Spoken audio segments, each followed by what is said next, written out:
तर अब्दुल सत्तार यांनी सरकारलाच घरचा आहेर दिलाय। शेतकऱ्यांच्या प्रश्नावरून सरकारला त्यांनी घेरलंय। सोयाबीन खरेदी केंद्राच्या मुद्द्यावरून ते आक्रमक झाल्याचं पाहायला मिळालं। गाव तिथं गोडाऊन योजनेचं काय झालं असा सवाल सत्तारांनी सरकारलाच विचारलाय। कृषी विभागाच्या वतीने अतिवृष्टीचे अनेक पंचनामे झाले, अनेक नुकसानी झाली, जमीन खरडून गेल्या, जमिना वाहून गेल्या, परंतु नुकसान भरपाई देताना त्या शेतकऱ्याच्या अपेक्षेप्रमाणे नुकसान भरपाई मिळाली नाही।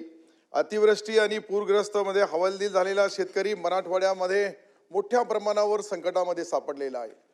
हे संकटामध्ये सापडल्यानंतर याला विशेष पॅकेज द्यायला पाहिजे होतं। खरं म्हणजे ते जर्नल पॅकेजमध्ये राज्याच्या सर्व तिजोरीतून जे 31,600 काही कोटी रुपये जे मंजूर केले, त्यामध्ये अजून प्रत्येक नुकसान भरपाई झालेल्या शेतकऱ्यांपर्यंत ते नुकसान बी पोहोचलेले नाही।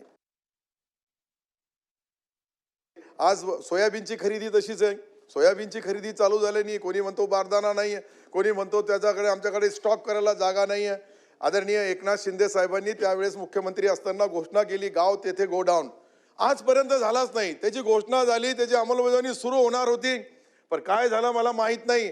परंतु अशा या परिस्थितीमध्ये शेतकरी बांधवाचा जो पीक असतो तो वेळेवर तो काढतो, त्याला एक तर प्रायव्हेट सावकारीचे पैसे द्यावे लागतात, प्रायव्हेट कडून उधार आणलं किंवा दुकानदाराकडून आणलं किंवा कंपन्याकडून आणलं, तेही त्याच्याकडे तगादा करतात आणि मग नाईलाजाने तो आत्महत्या करतो।